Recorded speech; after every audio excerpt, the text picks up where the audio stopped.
ପିଲାମାନେ ଆସ ଏଇ ଭିଡ଼ିଓଟିରେ ଏକ ଶିକ୍ଷାପ୍ରଦ କାହାଣୀ ବା ଗଳ୍ପ ଶୁଣିବା। ଗଳ୍ପଟିର ନାମ ହେଉଛି ଅବିଶ୍ୱାସ। ଏହି ଅବିଶ୍ୱାସ କେତେ କ୍ଷତିକାରକ ଆମେ ଏହି ଗଳ୍ପଟିରୁ ଜାଣିବା। ଏବଂ ପିଲାମାନେ ଓଡ଼ିଶାର ବିଭିନ୍ନ ଦର୍ଶନୀୟ ସ୍ଥାନର ନାମ ଏବଂ ଓଡ଼ିଶାର ବିଭିନ୍ନ ସ୍ଥାନକୁ ଆଉ କେଉଁ ନାମରେ କୁହାଯାଇଥାଏ ତତ୍ ସହିତ ବିଭିନ୍ନ ଖାଦ୍ୟସାରର ନାମ ଆଦି ଏହି ଗଳ୍ପରେ ଆମେ ଜାଣିବା। ତେବେ ଗଳ୍ପଟି ଆରମ୍ଭ କରିବା। ଥରେ କଇଁଛମାନେ ମିଶି ଭୋଜି କରିବାକୁ ଚାହିଁଲେ। ସେମାନେ ପୂର୍ବ ପ୍ରସ୍ତୁତି ନିମନ୍ତେ ଏକ ବୈଠକ ବସିଲେ। ଯୋଜନା ହେଲା ପିଲାଠାରୁ ବୁଢ଼ା ପର୍ଯ୍ୟନ୍ତ ସମସ୍ତେ ଭୋଜିରେ ଅଂଶଗ୍ରହଣ କରିବେ। ଡିସେମ୍ବର ମାସ 25 ତାରିଖ ବଡ଼ଦିନ ଉତ୍ସବରେ ଭୋଜି କରିବା ନିମନ୍ତେ ଦିନ ସ୍ଥିର କରାଗଲା। କଇଁଛମାନଙ୍କ ମଧ୍ୟରୁ ଜଣେ ପରେ ଜଣେ ବିଭିନ୍ନ ଦର୍ଶନୀୟ ସ୍ଥାନର ନାମ କହିଲେ। ଜଣେ ଯୁବ କଇଁଛ ବାଲେଶ୍ୱର ଜିଲ୍ଲାର ପଞ୍ଚଲିଙ୍ଗେଶ୍ୱରରେ ଭୋଜି କରିବାକୁ ପ୍ରସ୍ତାବ ଦେଲା।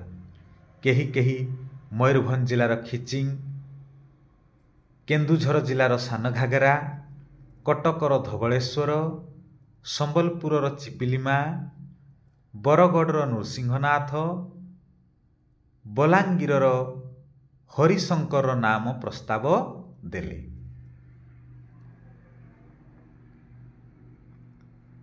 କେହି ବିହଙ୍ଗ ବିହାର ଚିଲିକା, ବେଦବ୍ୟାସ ରାଉରକେଲା, ଅର୍କକ୍ଷେତ୍ର କୋଣାର୍କ, ବିରଜା କ୍ଷେତ୍ର ଯାଜପୁରର ନାମ ପ୍ରସ୍ତାବ ଦେଲେ। ଆଉ କେତେଜଣ ମୟୂରଭଞ୍ଜ ଜିଲ୍ଲାର ଶିମିଳିପାଳର ବ୍ୟାଘ୍ର ଅଭୟାରଣ୍ୟ, ଚନ୍ଦକାର ହାତୀ ଅଭୟାରଣ୍ୟ, କେନ୍ଦ୍ରାପଡ଼ାର ଭିତରକନିକା ଭ୍ରମଣ ନିମନ୍ତେ ପ୍ରସ୍ତାବ ଦେଲେ। ଏଥର ଆଲୋଚନାର ବିଷୟ ରହିଲା ଭୋଜିରେ କେଉଁ କେଉଁ ଖାଦ୍ୟର ଆୟୋଜନ ହେବ। ନିଜ ନିଜର ପସନ୍ଦ ଅନୁସାରେ ଓଡ଼ିଶାର ବିଭିନ୍ନ ପ୍ରସିଦ୍ଧ ଖାଦ୍ୟର ନାମ ଯଥା କଟକର ଦହିବରା ଆଳୁଦମ, ବାଣପୁରର ମୁଆଁ, କେନ୍ଦ୍ରାପଡ଼ା ରସାବଳି, ନୟାଗଡ଼ ଛେନାପୋଡ଼, ବାରିପଦାର ମୁଢ଼ି ମାଂସ, ବାଲେଶ୍ୱର ଖଜା, ସାଲେପୁର ରସଗୋଲା ଆଦି ନାମ କହିଲେ। ତେବେ ପିଲାମାନେ ଭିଡ଼ିଓଟି ଯଦି ଭଲ ଲାଗୁଥାଏ ନିଶ୍ଚୟ ଲାଇକ୍ଟିଏ କରିବ ଆଉ ଏହିଭଳି ଶିକ୍ଷାପ୍ରଦ ଜିନିଷ ପାଇବା ପାଇଁ ଆମ ଚ୍ୟାନେଲକୁ ସବସ୍କ୍ରାଇବ୍ କରିବ। ସମସ୍ତଙ୍କ କଥା ଶୁଣି ମୁଖିଆ କହିଲେ, କେନ୍ଦୁଝର ଜିଲ୍ଲାର ପ୍ରସିଦ୍ଧ ଗୁପ୍ତଗଙ୍ଗା ନାମରେ ପରିଚିତ ବୈତରଣୀ ନଦୀର ଉତ୍ପତ୍ତି ସ୍ଥଳରେ ଭୋଜି କରିବା। ସେହି ସ୍ଥଳୀର ନାମ ଗନାସିକା। ପିଲାମାନେ ମନେ ରଖିବ, ଆମ ବୈତରଣୀ ନଦୀର ଉତ୍ପତ୍ତି ସ୍ଥଳ ହେଉଛି ଗନାସିକା।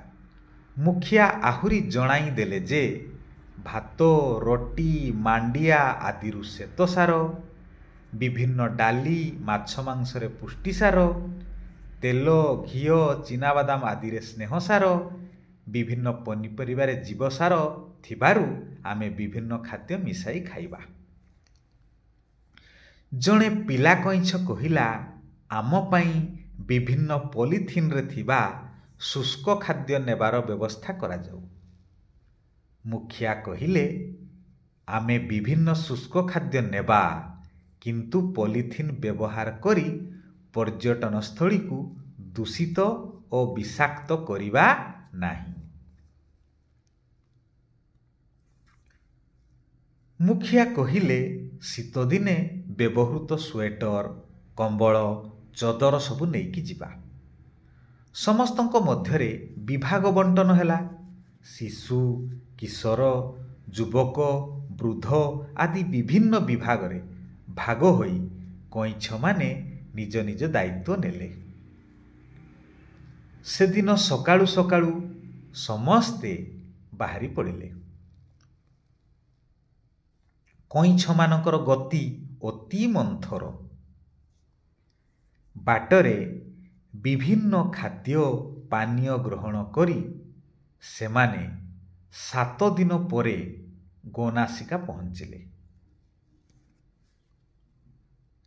ଗାଈ ନାକ ଭଳି ପଥର ଶଯ୍ୟାରୁ ବୈତରଣୀ ନଦୀ ବାହାରିଥିବା ଦେଖି କଇଁଛମାନେ ଆଶ୍ଚର୍ଯ୍ୟ ହୋଇଗଲେ। ଶୀତଳ ପବିତ୍ର ଜଳରେ ସ୍ନାନ କଲେ। ଗାଁ ଶିକ୍ଷକ କହିଲେ, ବୈତରଣୀ ନଦୀ କେନ୍ଦୁଝର ଓ ଯାଜପୁର ଜିଲ୍ଲାରେ ପ୍ରବାହିତ।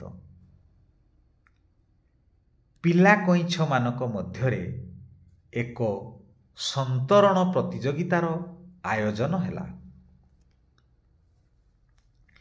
ଯଥା ସମୟରେ ରୋଷେଇ ଆରମ୍ଭ ହେଲା। ଦେଖିଲା ବେଳକୁ ସେମାନେ ଲୁଣ ଆଣିବାକୁ ଭୁଲି ଯାଇଛନ୍ତି। ଲୁଣ ବିନା ସବୁ ଖାଦ୍ୟ ଖାଇବା ସମ୍ଭବ ନୁହେଁ। ଏଣୁ ସମସ୍ତେ କହିଲେ ତାଙ୍କ ମଧ୍ୟରୁ ଜଣେ ଯୁବକ ଯାଇ ଲୁଣ ଆଣିବ। ପ୍ରଥମେ ଯୁବକଟି ଯିବା ପାଇଁ ରାଜି ହେଲା ନାହିଁ। ତଥାପି ସମସ୍ତେ କହିବାରୁ ଯିବା ପାଇଁ ରାଜି ହେଲା। ହିସାବ କରି ଦେଖାଗଲା ତାକୁ ଲୁଣ ଆଣିବା ନିମନ୍ତେ 3 ଦିନ ଲାଗିବ। ଯୁବକ କଇଁଛଟି ଲୁଣ ଆଣିବା ନିମନ୍ତେ ବାହାରିଗଲା। ରୋଷେଇ ସରିଲା, ଲୁଣ ଆସିଲେ ସମସ୍ତେ ଖାଇବେ। 3 ଦିନ ବିତିଗଲାଣି, କିନ୍ତୁ ସେ ପିଲା କଇଁଛର ଆଉ ଦେଖା ନାହିଁ। ସମସ୍ତେ ଭୋକରେ ଆଉଟୁ ପାଉଟୁ ହେଲେଣି। ଏଣୁ ମୁଖିଆ କହିଲେ, ଚାଲ ଆଉ ଲୁଣକୁ ଅପେକ୍ଷା କରିବା ନାହିଁ, ଆମେ ଖାଇନେବା। ସମସ୍ତେ ଆସନ ପକାଇ ବସିଲେ। ଶାଳପତ୍ରରେ ଖାଦ୍ୟ ବାଣ୍ଟି ଦିଆଗଲା। ଏହି ସମୟରେ ଲୁଣ ପାଇଁ ଯାଇଥିବା କଇଁଛଟି ହଠାତ୍ ବୁଦାମୂଳରୁ ବାହାରି କହିଲା, ମୁଁ ଠିକ୍ ଜାଣିଥିଲି, ମୋ ଅନୁପସ୍ଥିତିରେ ତୁମେମାନେ ଖାଦ୍ୟ ସବୁ ଖାଇ ଦେଇଥାନ୍ତ, ଏଣୁ ମୁଁ ଲୁଣ ଆଣିବାକୁ ଯାଇ ନାହିଁ। ତା କଥା ଶୁଣି ସମସ୍ତେ ଅବାକ୍। ତେବେ ଆମେ ଏ ଗପଟିରୁ କ'ଣ ଶିଖିଲେ? ଅଯଥା ଅବିଶ୍ୱାସ ବହୁ କ୍ଷତିକାରକ। ପିଲାମାନେ, ଭିଡ଼ିଓଟିକୁ ଶେଷ ପର୍ଯ୍ୟନ୍ତ ଦେଖିଥିବାରୁ ଅଶେଷ ଅଶେଷ ଧନ୍ୟବାଦ। ଆଶା କରୁଛି ଏହା ତୁମମାନଙ୍କ ପାଇଁ ଏକ ଶିକ୍ଷାପ୍ରଦ ଭିଡ଼ିଓ ହେବ।